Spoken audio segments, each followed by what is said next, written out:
भूतहा कुआं। अयोध्या में एक नवाब आया। वह जिस गांव में जाता उस गांव के लोगों को बहुत त्रस्त करता था। किसी का बालक उठा लेता और किसी को लूट लेता था। प्रजा त्रस्त हो गई थी। धर्मदेव जी को बड़ी चिंता हुई। परिवार को सुरक्षित रखने के लिए वे कुछ दिनों के लिए तिनवा गांव चले गए। तिनवा गांव में प्रथित पांडे नामक एक ब्राह्मण रहते थे। उनकी पत्नी का नाम वचनाबाई था। धर्मदेव जी उन्हीं के घर ठहरे। वचनाबाई घनश्याम को अच्छा अच्छा भोजन तैयार करके खिलाती थी। भक्ति माता वचनाबाई के कामकाज में सहायता करती थी। पानी भी भक्ति माता ही भरती थी। संध्या हुई तो वचनाबाई ने भक्ति माता से कहा, सूर्यास्त के बाद आप कुएं पर पानी भरने न जाएं, क्योंकि उस कुएं में हजारों भूत रहते हैं। वे आपको परेशान करेंगे। एक दिन संध्या काल में घर में पानी बिल्कुल नहीं था। सूर्य अस्त हो चुका था।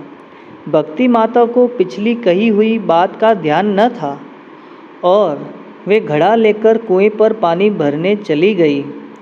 रस्सी से घड़ा बांधकर उन्होंने घड़ा कुएं में डाला। घड़ा पानी तक पहुँचे उसके पहले ही भूत ने घड़ा पकड़ लिया। भक्ति माता ने रस्सी को खींचा परंतु घड़ा ऊपर आया ही नहीं। उन्होंने पूरी शक्ति से बार बार प्रयास किया किंतु घड़ा ऊपर न आया। अंत में उन्होंने कुएं में झांककर देखा तो वहाँ भूत दिखाई दिए। भिन्न भिन्न डरावने स्वरूप के भूतों को देखकर वह भय से कांपने लगी और पसीने से तरबतर हो गई। भक्ति माता जब वापस घर में आई तो घनश्याम ने पूछा, क्या हुआ माता जी, आज इतना शीघ्र क्यों आ गई? रस्सी और घड़ा कहाँ रखी? भक्ति माता ने उन्हें पूरी घटना से अवगत कराया। दूसरे दिन बड़े सवेरे बाल प्रभु घनश्याम कुएं में कूदने की योजना बनाकर वहां जा पहुँचे।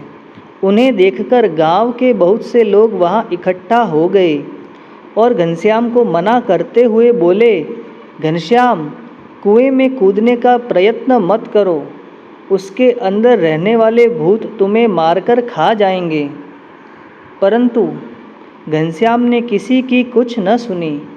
उन्होंने कुएं में छलांग लगा दी और कुएं के अंदर कूदते ही वहाँ इकट्ठी हुई भीड़ शोर मचाने लगी। ज्यों ही घनश्याम कुएं के अंदर कूदे, सभी भूत चौंककर जाग उठे। उन्होंने घनश्याम को पकड़ने के लिए हाथ बढ़ाया, परंतु उसी समय घनश्याम के शरीर में से प्रकाश पुंज निकलने लगा, जिसकी चकाचौंध और भयंकर गर्मी से सभी भूत जलने लगे। सभी भूत गिड़गिड़ाकर प्रार्थना करने लगे, हे भगवान, हमें बचा लीजिए। घनश्याम ने पूछा, तुम लोग यहाँ कैसे आए? एक भूत ने उत्तर देते हुए कहा, कई वर्ष पहले हम सभी विकार युक्त राक्षसी वृत्ति के मनुष्य थे। हम लोग मांस मदिरा का सेवन करते थे और जुआ इत्यादि बुरे कर्म करते हुए झूठ भी बोलते थे। यहाँ के बादशाह से हम लोगों का झगड़ा हुआ और बाद में भारी संग्राम हुआ। हम सभी इसी स्थान पर मारे गए थे। हम सभी पापी थे, इसलिए भूत होकर इस कुएं में रहते हैं। हे बाल प्रभु, आप तो स्वयं भगवान हैं। हमारे अपराधों को क्षमा करें और हमारे पापों का नाश करके हमारा उद्धार करें। भूतों की विनती सुनकर बाल प्रभु घनश्याम ने उनके पापों को क्षमा कर दिया और उनका मोक्ष करके उन सभी को बद्रिकाश्रम में भेज दिया।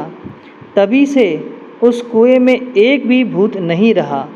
लोग चाहे जिस समय पानी भरने जाते थे और घनश्याम की प्रशंसा करते हुए उनका चरण स्पर्श करने लगे। तो ये जो हमने देखा प्रसंग, वो हम चित्र में भी देख सकते हैं कि घनश्याम कुएं में है और भूत उनसे प्रार्थना कर रहे हैं।